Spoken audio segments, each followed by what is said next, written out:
Boxing ডেতে কে কেমন shopping করলেন বলেন তো? আমি চলে গিয়েছিলাম ব্লু ওয়াটার শপিং সেন্টারে। ইয়েস, এই সেই ব্লু ওয়াটার শপিং সেন্টার যেখানে দ্য ফেমাস বলিউড ফিল্ম কাভি খুশি কাভি গমের ফ্যামিলি রিইউনিয়ন হয়েছিল। তো আজকের এই ভিডিওতে এটাই থাকছে, বক্সিং ডেতে আমি কোথায় গিয়েছিলাম অ্যান্ড কী কী শপিং করলাম।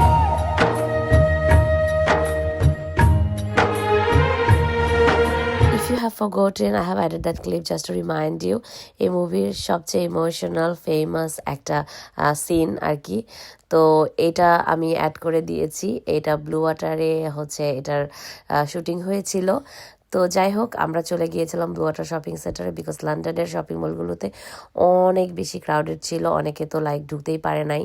তো এই জন্য আমরা গিয়েছিলাম ব্লু ওয়াটারে, ভেবেছিলাম অনেক নিরিবিলি হবে, বাট অনেক অনেক ক্রাউড ছিল এখানেও। লাস্টবার আমি গিয়েছিলাম তখন এত ক্রাউড ছিল না, বাট এবার অনেক ক্রাউড ছিল, বাট স্টিল লন্ডনের চেয়ে অনেক কম। তো অনেক বলছিল, তুমি না বললা এখানে অনেক নিরিবিলি হবে, আরামসে শপিং করা যাবে, বাট দেখো কি অবস্থা এখানে। তো এই জন্য ভিডিও করছিল, আমি যেন হাসতেছিলাম। তো যাই হোক, আমরা ফার্স্টে চলে গিয়েছিলাম জারাতে। জারার কোটস, তারপরে হচ্ছে জ্যাকেটসগুলো আমার অনেক পছন্দ। এই জ্যাকেটটা পছন্দ হয়েছে, বাট এটা শর্ট, আমার শর্ট জ্যাকেট খুব একটা ভালো লাগে না। অ্যান্ড এটা ভালো লেগেছিল এই লং জ্যাকেটটা, বাট এটা সেলে ছিল না, নর্মাল প্রাইস ছিল। আর এই ব্যাগটাও ভালো লেগেছিল, এটাও নর্মাল প্রাইস ছিল। তো ভাবলাম যে ওকে ফাইন, এটা তো আমি পরেও পাবো, দেখি সেলে কী কী আছে। বাট এখানে এমন বাজে অবস্থা ছিল, জিনিসপত্র একদম ছড়ায় ছিটায় রেখেছিল। সো ওইভাবে ঘুরে দেখে কিনতে পারি নাই আসলে। এই শপিং সেন্টারটা বেশ বড়, ওয়েস্টফিল্ডের চেয়ে অনেক বড়, স্পেশিয়াস, অ্যান্ড এটা ইন্টেরিয়রটা আমার খুব সুন্দর লাগে, দেখতে খুব সুন্দর, অ্যান্ড শপিং করেও মজা আসলে এখানে। তো যারা আর কি লন্ডনে এত ক্রাউডের মধ্যে শপিং করতে পছন্দ না করেন, তারা কিন্তু চলে যেতে পারেন ব্লু ওয়াটারে, অ্যান্ড ওদের পার্কিং কিন্তু ফ্রি। এরপরে আমরা চলে গিয়েছিলাম ম্যাঙ্গোতে। ম্যাঙ্গোর ক্লোদিংস আমার খুবই পছন্দ, লাস্ট 2-3 ইয়ার্স থেকে আমি ম্যাঙ্গো থেকেই সব কিছু পারচেস করি। বেসিক্যালি লাইক কোটস, তারপরে ড্রেসেস, এগুলো অনেক সুন্দর এখানে। আমার কাভিয়ার অনেকের অনেক শপিং করেছি আমি এখান থেকে। তো এসেই আমার এই কোটটা পছন্দ হয়ে গেল। এটা সেলে ছিল আই থিঙ্ক £99, বাট খুব একটা বেশি সেল না। তো আমি দেখতেছিলাম আরও, এই কোটটা আমার এত ভালো লেগেছে। স্টাইলটা ওকে ওকে, বাট কালার, তারপরে ম্যাটেরিয়ালস ফ্যাব্রিকটা খুবই সুন্দর ছিল। বাট এটার বেল্টটা অ্যান্ড স্টাইলটা একটু কম পছন্দ হয়েছিল, ওটাও £99। অ্যান্ড এখানে যে শুগুলো ছিল, হিলস, স্যান্ডেলস, খুবই সুন্দর ছিল, আমার কাছে খুব ভালো লেগেছে, colourful, red, burgundy. By the way, ওই দিন কিন্তু আমাদের সাথে তিশা অ্যান্ড সালেকিন ওরাও ছিল, ওরাও শপিং করছিল। তো যাই হোক, আমার এই ড্রেসটা এত পছন্দ হয়েছে যে আমি এই ড্রেসটা জাস্ট দেখছিলাম যে এটা আমি নিতে চাই, আমার এত ভালো লাগছে। কাভিয়া অনেক ওদেরকে বলছিলাম যে তোমাদের কেমন লাগছে, ওরাও বলছে যে হ্যাঁ সুন্দর আছে, নিতে পারো। অনেক বলছে যে হ্যাঁ পছন্দ হলে নিয়ে নাও, এটা আমারও ভালো লেগেছে। তো আমি এই ড্রেসটা নিয়েছি, এটা আমার কাছে খুবই ভালো লাগছে। অ্যান্ড একটা ব্যাগ নিয়েছিলাম, এটা আমার জন্য না, এটা গিফটের ছিল, বাট সেদিন আর কোট কেনা হয় নাই। তো আমরা ম্যাঙ্গো থেকে বের হয়ে গিয়েছি।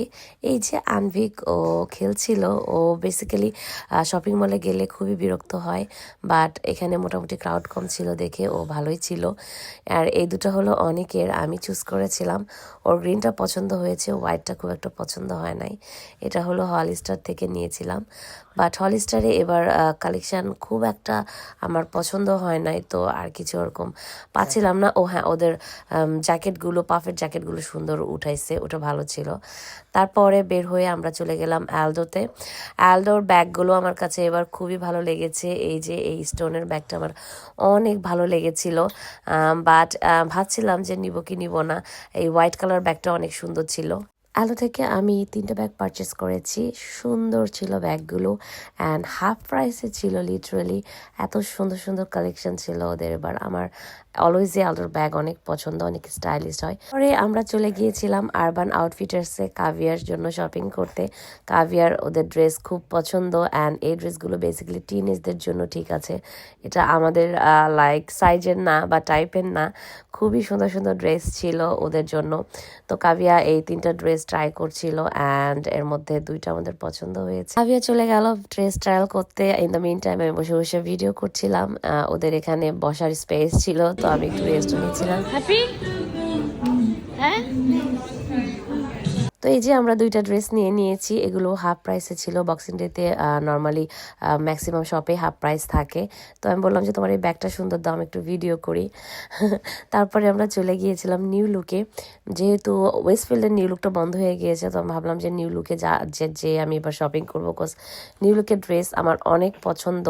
আমি ম্যাক্সিমাম ড্রেস আগে নিউ লুক থেকে কিনতাম, বাট আনফর্চুনেটলি আমি দেখছিলাম ড্রেসগুলো এই ঠিক সেই টাইমে ওদের ফায়ার অ্যালার্ম বাজে, দেন ওরা সব বন্ধ করে ফেলে। And I was really upset যে আজকেই কেন এটা হইতে হলো। এত সুন্দর সুন্দর ড্রেস ছিল, গ্লিটারি, তারপরে স্টোনের, আমি ভালোভাবে দেখতেও পারি নাই। খুবই সুন্দর সুন্দর ড্রেস ছিল, বাট আনফর্চুনেটলি আমি কিছুই কিনতে পারি নাই।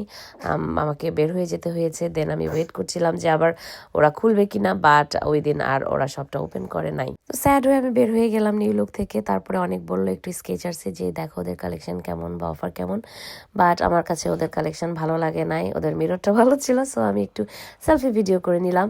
আর অনেকে বলেছিলাম একটা ভিডিও করে দিতে, সো ও ভিডিও করার সময় লিটারালি ক্যামেরাটা বন্ধ করে ফেলছে। এটাই হয় অলওয়েজ।